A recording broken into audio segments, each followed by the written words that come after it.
everyone, it's me, Terry of the Yarn Joy Podcast. Welcome to VEDA Day 14. Well, I was counting up how many projects that I have that I'm working on right now, currently, my current whips, and I don't have that many. I have the Pac-Man blanket, I have the Crafting with Friends project, and I have my Finish It Friday project, and of course I've got my preemie hats that I haven't started yet. I know I haven't started them. And then I have my temperature blanket, but I just do that kind of like, I do it kind of like once a week, and that's it. I don't work on it every day. And so I'm hoping that I'm not forgetting something. I did have the robot and the astronaut projects, but I am finished with those. I finished the blanket, except I'm going to block it, wash it and block it, I think.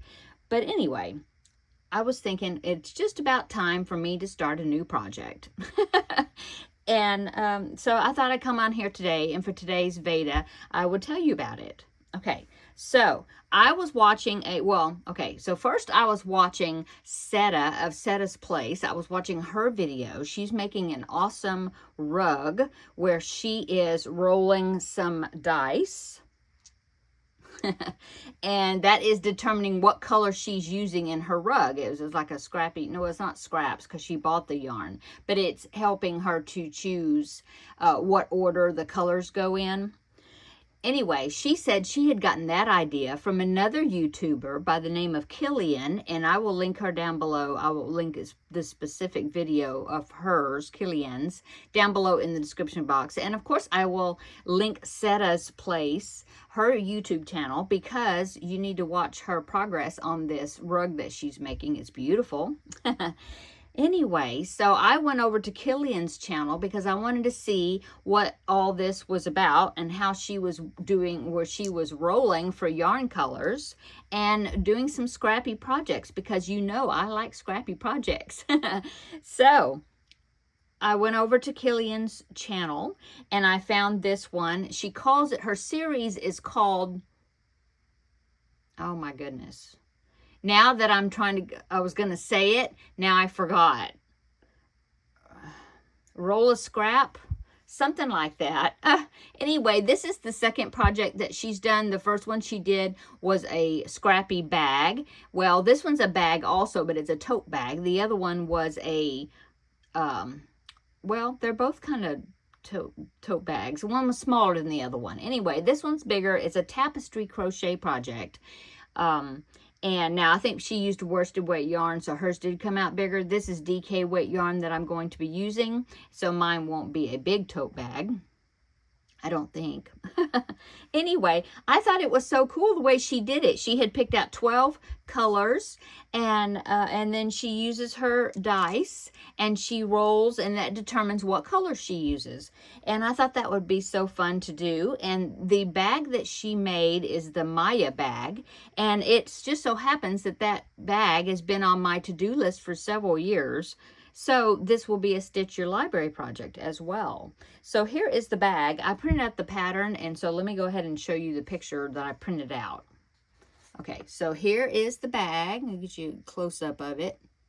It's a tapestry crochet bag, and it has a button there on the top, button closure, and it does have a long strap. I think maybe it was meant to be a crossbody bag. I haven't decided if I'm going to make it a crossbody bag. I don't normally wear crossbody bags, but I was thinking if it turns out small, it might be a nice bag to take like grocery shopping, where you just put it like a crossbody bag and you don't need anything in there but, you know, your keys, your phone, your wallet, and, you know, good to go, your grocery list. And I thought it might be a cute bag to use for that. Anyway, printed out the bag. The bag pattern is a free pattern on Ravelry, so I will link it down below in the description box. You can get it in English and I believe French, so I'm assuming that means that the designer is French, I guess. I don't know, but it's an awesome bag and I can't wait to get started on it. So I printed out the pattern. It was like 4 pages. I did it double-sided, and it looks like it's got some good directions, and it has a chart on the back that you can follow, which would be awesome. Okay, so let me show you what I have gathered together to get started on this bag. Okay, so I have my pattern printed out. I'm using DK weight yarn, which is what she uses in the pattern. I'm also using a 4mm hook. That's the hook that she, I'm assuming the designer is a she. I'm not positive though. But that is the hook that the designer has on the pattern, is to use a 4mm hook. It does call for some lining fabric, which I have plenty of that, and a button. Yeah, so I should have everything I need for it.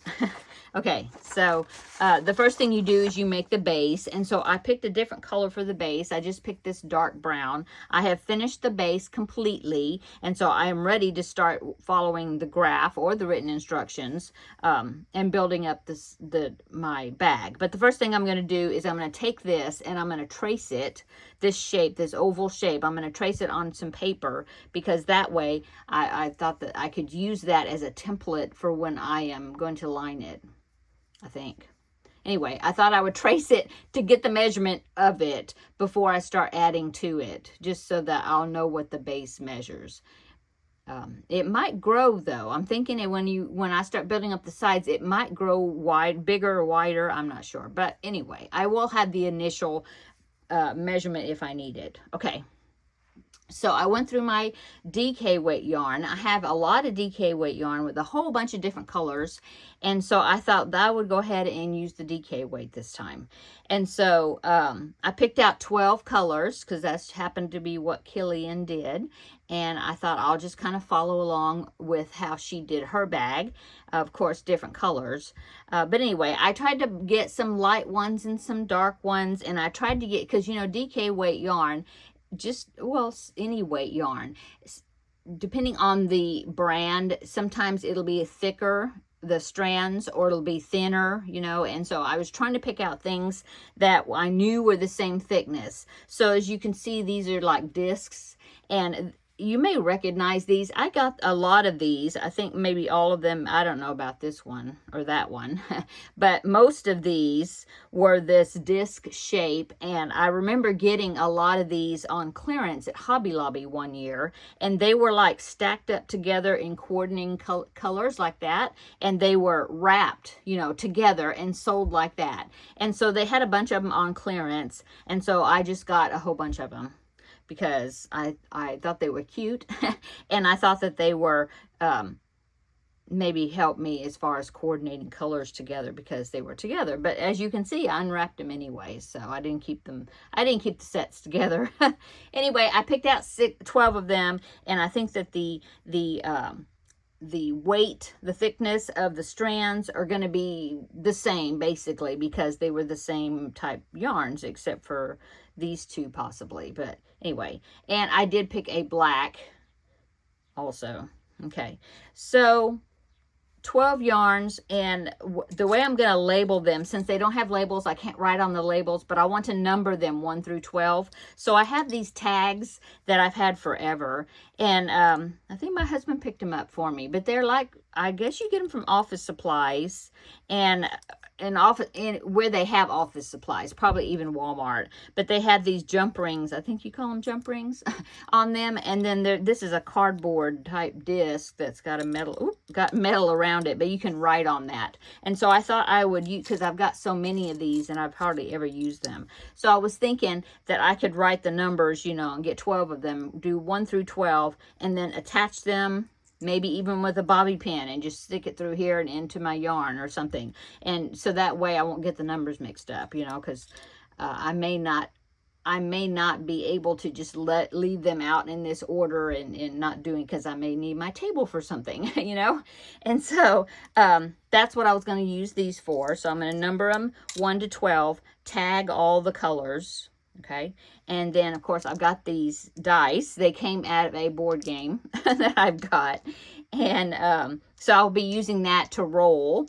And the way that Killian did it is, once she used one color, then if she rolled that number again, she didn't use it. You know, in other words, she wanted them to all be different until she used up all 12 colors, and then she would repeat them, you know. And so I think I'll do that. So if I roll, you know, what, let me get one, 7. So that's 7. This is number 7. So I'll use that one. And then the next time I'll write it down somewhere to say, you know, to show me that I did 7 or well, I don't need to do that. They'll be labeled. Anyway, if I roll 7 again sometime, you know, I'll take that out after I use it. If I roll again, if I roll 7 again, I'll just roll another one, you know. And then these should be repeated twice, about, I think. Anyway, so that's what I'm going to do. I've got the base already made, and I've got my colors picked out. All I'm going to do next is go ahead and label them with these little tags, put the tags on them, and then I don't know if I will do more today because I need to work on a couple more items. Haven't worked on my Crafting with Friends project at all, and nor the Finish It Friday, so I'm going to work a little bit probably on that this evening. I don't know if I'll go ahead and start this, but I thought that since I'm doing VEDA every day, that I might be able to put this as part of my VEDA, where I will roll the dice, we'll see the number I'm going to use, and then, you know, I'll put it in, and then the next, if I complete that section, then the next day I'll come back with the next VEDA and we'll do it again, you know. It may not be every day, you know, because maybe I can't get it done that day, but I will come on and do a video, come back and visit with you, and show you the progress, and then I'll roll again, you know, on the video, and we'll, you know, to see what the next colors are going to be, and go with that. I think it's going to be fun. I mentioned this to Seta because that's where I got the idea. Well, it was like from Killian, which I didn't know anything about, never heard of her YouTube channel, but Seta found her, and then Seta was using the idea, and then I saw from Seta, and so I decided, oh, that's going to be fun. I think I want to do that. So anyway, that's what we're going to do in this video series, and feel free to join me, gather your yarns together. And if you want to join me on this project, feel free, and let me know, post pictures and send me pictures of your progress. I believe Seta may do it along with me. She said she might. So anyway, I'm going to go. Thanks for visiting for today's VEDA Day 14. Come back tomorrow. We will visit for VEDA Day 15. Bye.